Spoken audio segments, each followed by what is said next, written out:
시청자 여러분 안녕하십니까? AI 전문가와 함께하는 신의 한 수 출발해 보도록 하겠습니다. 신의 한 수의 마지막을 또 멋지게 장식해 주실 이화진 과장님과 함께하도록 할게요.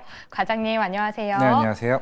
네, 이렇게 마지막을 또 함께해 주시는데 오늘 마지막 대결에 공개를 할 차례입니다. 네. 지난 1대1 대결에서는 살짝 막상막하였는데요.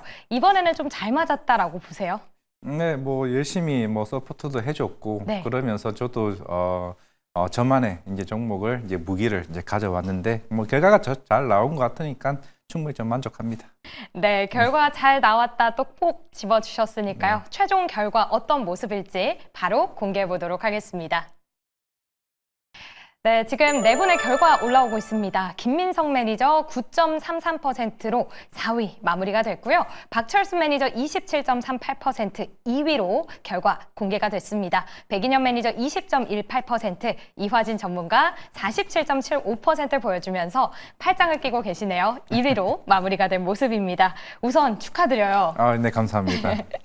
네, 좋은 종목들이 굉장히 많았는데 한 종목을 꼭 봐야 될 것 같습니다. 네. 네, 어떤 종목일까요? 일단은 뭐 ABL 바이오입니다. 뭐 일주일 만에 이렇게 빨리 뭐 수익률이 올라올 줄은 그래도 뭐 제가 지난주에 얘기한 게 있었으니까 네. 충분히 역전 가능하다고 얘기를 했고 일단은 지금 제가 목표가가 아마 나오네요. 아마 8만 원을 아마 잡지 않았을까 생각을 하고 네, 있는데 맞아요. 그러면 이제 제가 봤을 때 이제 10만 원 충분히 좀 돌파를 할 수 있을 거로 생각하고 있습니다. 물론 이번 주에 얘기가 나온 거는 뭐 기대감을 이슈가 나오고는 있지만은 제가 봤을 때는 5월 제가 한 3분기 이내에는 좀 추가 기술 이전이 나오지 않을까 생각을 하고 있고 지난주에 얘기했던 것처럼 이게 JP모건 헬스케어에서 이제 GSK 말고도 좀 복수적으로 좀 계약 관련된 좀 미팅을 좀 하지 않았을까라고 생각을 하고 있습니다. 이게 결국에는 이제 BB 플랫폼 관련된 적응증 이제 알츠하이머 쪽으로 타깃을 잡은 고객사를 좀 만나지 않았을까라고 생각을 하고 있기 때문에 그 전에 4조까지는 아니긴 하겠지만은 좀 추가적인 기술 이전이 나오게 되면은 그 이후에 또 3분기 그리고 ABL 상공회가 관련된 임상 일상 이제 결과가 나오게 되거든요. 그게 제가 볼 때는 굉장히 중요한 좀 이슈라고 좀 생각하고 있기 때문에 아직까지 모멘텀이 내년 상반기까지 충분히 좀 많이 남아 있다고 생각하고 있습니다. 네, 분명 탑픽 종목으로 담아주실 때 기술 이전 계속해서 기대감 있다라고 이야기 주셨는데 당일부터 쭉 잘 가기 시작했죠. 목표가였던 8만 원 터치를 했고요. 2차 목표가 10만 원 제시해 주셨으니까 ABL 바이오 가지고 계신 분들 앞으로 수익 더 극대화시키시길 저희가 응원 드리도록 하겠습니다. 네, 이렇게 좋은 종목에 대한 리뷰 만나봤고요. 이제는 두 분의 케미 마지막 의리의 편입을 좀 해봐야 될 것 같은데요. AI 전문가 신의 한 수 종목 어떤 종목 준비했을까요? 보도록 할게요. 시청자 여러분, 오늘이 도전 텐데거의 마지막 방송이자 신의 한 수 코너의 마지막 시간이라 많이 아쉽습니다. 하지만 앞으로도 더 잘 준비해서 좋은 종목으로 찾아뵙겠다는 약속을 드립니다. 오늘 마지막 신의 한 수 종목은 나인테크, 키움증권, 그리고 HBM입니다. 끝까지 많은 관심 부탁드려요. 네, 세 종목 공개가 됐습니다. 나인테크, 키움증권, HBM 세 가지가 올라왔는데요. 끝까지 좋은 또 관심을 달라라는 이야기를 했는데 관심 받을 만한 종목이었나요? 갈 때 되니까 이제 뭔가 새 종목들이 나름 제일 나쁘지 않았다. 지금까지 종목 중에서 제일 좋았던 것 같습니다. 네, 아니 미리 이렇게 좋은 종목 주지 네. 좀 답답하다라는 이야기를 주고 계신데요. 네. 그래도 우리 한 종목씩 굉장히 좋은 종목이니까 이야기 나눠보도록 할게요. 첫 번째 종목 나인테크입니다. 나트륨 배터리로 좀 묶이고 있는데요. 또 오늘 자회사가 정부와 나트륨 배터리 ESS 실증을 한다라는 기사가 나왔어요. 그런데 이 이슈가 뭔가 앞으로를 끌고 갈 만한 힘이 있는 내용일지가 좀 궁금하거든요. 충분히 힘은 좀 있다라고 생각을 하고 있습니다. 물론 이제 지금 우리가 이제 전고체 배터리를 아마 재작년부터 이제 하나둘씩 얘기가 나오면서 시장에 주도를 이끌어왔고 최근 이제 CATL이 이제 나트륨 배터리 이제 관련 이슈가 이제 나오고는 있는데 물론 이제 건식 공정 장비도 마찬가지긴 하겠지만은 지금 2차 전지가 왜 못 가냐고 하는 거는 그만큼 이제 가격 경쟁력에서 중국에 크게 좀 밀릴 수밖에 좀 없는 상황이다 보니까 새로운 차세대 플랫폼에 관련해서 계속 이제 그런 수요가 나올 수밖에 없다고 생각하고 있습니다. 제가 예전에 이제 실제로 이제 조금 여러 이제 2차 전지 애널과 얘기를 해보게 되면은 그만큼 이제 사실 R&D 인력이 안 돼요.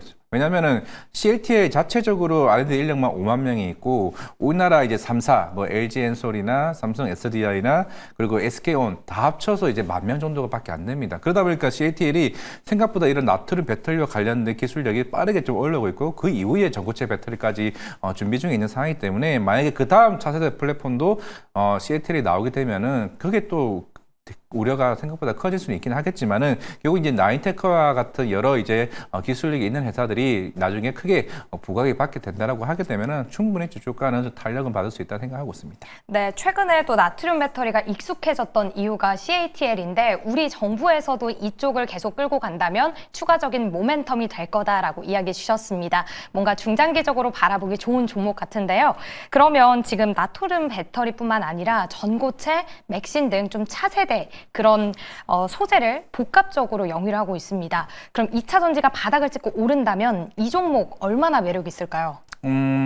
지금 물론 이제 아마 내후년쯤이겠죠. 전고체 배터리가 있다는 상용화 아니면은 양산을 좀 임박에 앞두고 있고, 만약 나트륨 배터리도 여기와 관련된 로드맵에 따라서 나중에 탄력은 받을 수는 있긴 하겠죠. 물론 제일 중요한 거는 실제로 이런 전기차 이제 OEM 업체들이 결국에는 상용화를 좀 더 빠르게 나와줘야 이제 이 시장 자체가 더 커지는 걸로 보이고 있기 때문에 지금 단장으로는 뭐 내러티비 수준 아니면 한 번씩 얘기가 나올 때마다 주가가 움직이는 상황이기 때문에 생각보다 변동성이 커질 수 있다는 점은 조금 유의할 필요는 저는 개인적으로 있다고 생각하고 있습니다. 네, 재료 자체는 부각을 받겠지만 현재 부근에서는 테마성에 좀 더 큰 의미가 있다 이야기 주셨으니까요. 변동성도 함께 체크해 보시죠.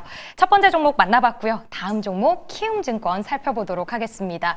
어제 저희가 미래에셋증권 얘기를 했을 때 백인현 매니저도 이 종목을 탑픽으로 꼽았는데요. 일단 이 키움증권이 증권 안에서 매력도 얼마나 될까요?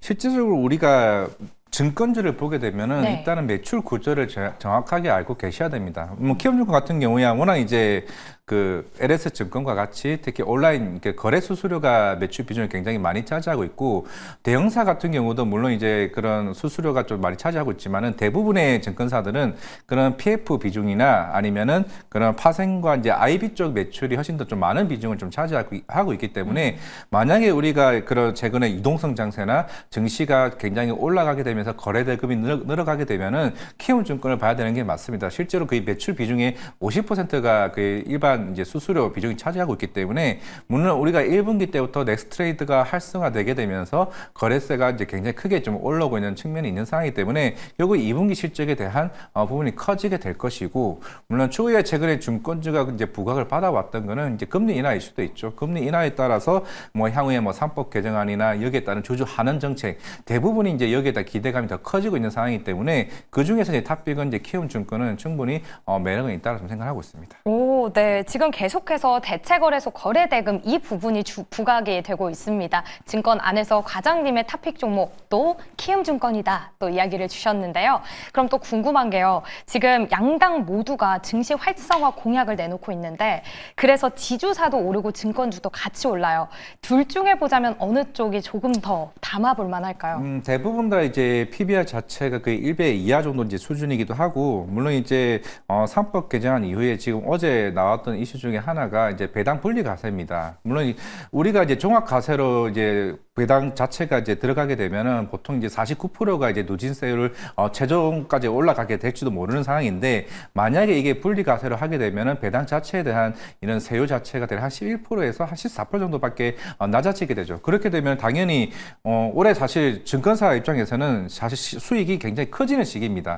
왜냐하면 작년 같은 경우는 대부분이 PF 충당금을 많이 쌓게 되면서 그게 실적이 그렇게 많이 나온 편은 아니거든요. 물론 이제 메리츠나 몇몇 증권사는 굉장히 크게 나오긴 했지만은 작년보다 사실 올해가 거의 호황기인 상황이다 보니까 그럼 당연히 증권사 입장에서는 그럼 이런 3법 개정이 추진되네? 그러면 당연히 배당에 눈을 뜰 수밖에 없기 때문에 그런 밸류 관련해서도 증권주가 생각보다 메리트가 클 수밖에 없는 상황이고, 분명 조만간 6월이나 7월쯤에 본격적으로 유동성 장세라는 얘기가 하나둘씩 나오게 된다라고 하게 되면은 당연히 그에 대한 수혜가 증권사들이 생각보다 커질 수는 있다고 생각하고 있습니다.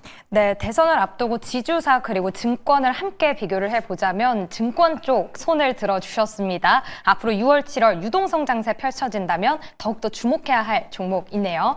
키움증권 만나봤고요. 마지막 종목 HVM 올라와 있습니다. 오늘 스페이스X와 원웹, 위성통신 국내에서도 이제 승인을 받았습니다. 오늘 또 앞에서도 이야기가 나왔지만 오늘은 통신 장비가 잘 갔잖아요. 네. 그런데 이 종목도 스페이스X와 함께 연관이 있다면 후발주자로 오름세 좀 기대해 볼 수 있을까요? 네, 전 충분히 이번 주 아마 주말 되면은 네. 우주항공과 관련된 리포트가 아마 다음 주 월요일쯤에 좀 무수히 좀 나오지 않을까 좀 생각하고 있습니다. 오. 결국 그런 이제 실증 인증 관련 이슈가 나왔다는 건 이런 저궤도 사업에 대한 그런 향후의 그런 실적에 대한 가이던스에 대한 변화들 하나둘씩 좀 나올 것으로 보이고 있기 때문에 물론 이제 HVM 같은 경우가 1분기 실적이 굉장히 안 좋았습니다. 안 좋았던 이유는 그런 고객사와 관련된 지연 이슈. 그게 어느 정도 이제 리스크가 이제 마무리되고 2분기 때 실적이 본격적으로 좀 성장하는 이제 구간이 된다라고 하게 되면은 워낙 이제 뭐 AP위성이나 뭐 세트리아이나 이제 가령 이제 여러 이제 종목들이 생각보다 이제 실적이 조금 부진했던 측면이 있는 상황이기 때문에 생각보다 2분기 이후의 모습들이 올해 하반기 전망 자체가 좀 긍정적으로 본다게 되면은 사실 HBM 같은 경우는 여러 이제 반도체 사업도 하고 있지만 오히려 이제 우주항공 쪽으로 이제 실적이 더 가파르게 좀 올라가는 시점이기 때문에 2분기 실적을 뜯어보게 되면은 생각보다 여기에 대한 긍정적인 전망들이 좀 바뀌지 않을까 생각을 하고 있습니다. 네, 우주항공 이 테마 자체도 기대감이 있고요. 실적적으로도 기대감 있다 포인트 잡아주셨으니까 더 기대가 되는데요. 지금 저희 세 종목에 대한 이야기를 나눠봤는데 키움증권 대 HVM이지 않을까 싶습니다. 어떤 종목 골라주셨을까요? 일단 HVM은 아닙니다. 예, 그렇죠. 이제 HVM이 가장 제가 봤을 때는 지금 사기에는 가장 좋은 가격대가 아닌가를 좀 생각을 하고 있습니다. 네, 알겠습니다. 그럼 HVM을 신의 한 수로 꼽아주셨는데 아닙니다라고 해서 살짝 놀랄 뻔했어요. 네, 어떤 매력들이 있는지 추가적으로 또 이야기해 주시죠. 그렇죠. 키움증권은 개인적으로는 이제는 물론 더 가기는 할 건데 일단 매수 자리에서는 조금은 부담스러울 수 있으니 조정 시 매수 관점이고요. 일단 네. HVM 같은 경우는 아까 말씀대로 결국에는 이제 실적으로 좀 보답해 주는 게 좀 맞다라고 생각하고 있습니다. 물론 이제 고객사 자체가 이제 스타링크 쪽에 대한 물량들이 하반기에 갈수록 수주 물량이 더 늘어날 이제 시점으로 좀 보이고 있는 상황이기 때문에 그동안 많이 조금 지연되어 왔던 이슈들이 하나둘씩 이제 부각이 되면서 뭐 스타링크나 이제 원액과 관련된 이제 부각이 되게 되면서 그에 대한 부품사들이나 이제 뭐 인텔리아 테크 같은 여러 회사들도 본격적으로 실적 성장이 좀 가늠될 수 있는 부분이라 생각을 한다라면 제가 봤을 때는 HVM도 가격대는 충분히 좀 메리트 있는 부분이 아닌가 생각을 하고 있습니다. 네, 일단 지금 또 스페이스X 관련해서도 기대감 짚어주셨는데 살짝 걱정되는 게 6월 28일 보호예수 해제가 또 예정이 네. 되어 있습니다. 이 부분 크게 걱정 안 해도 될까요? 아마 뭐 달바 글로브도 최근에 그것 때문에 지금 주가가 많이 변동성이 굉장히 큰데 결국에는 다 필요 없습니다. 실적만 잘 나오면은 그런 물량들은 하나둘씩 해소할 가능성이 크고 결국에는 1분기는 만약에 1분기 때 물량이 풀렸다면 굉장히 큰 폭으로 낙폭이 더 안 좋았겠죠. 만약에 2분기 숫자가 어느 정도 시장에서는 조금 충분히 부각이 된다라고 하게 되면 그런 물량들을 다 해소하면서 좀 갈 가능성이 굉장히 크다라고 보고 있습니다. 네, 크게 걱정 안 해도 된다. 실적 먼저 챙겨보자 이야기 주셨으니까요. 그럼 현재 구간에서 어떤 전략 가져가야 될지 가격 전략 공개해 보도록 하겠습니다. 네, 일단은 목표가는 한 35,000원 정도고요. 일단은 손절가는 22,500원 제시하도록 하겠습니다. 네, 알겠습니다. HVM 다음 주 월요일 시초가에 매수해 보도록 하고요. 저희 목표가 35,000원 맞을까요? 죄송합니다. 32,000원입니다. 네, 알겠습니다. 잘못 올라갔네요. 목표가 죄송합니다. 32,000원으로 다시 제시를 해주셨고요. 손절 가격 22,500원 함께 챙겨보시면 좋을 것 같습니다.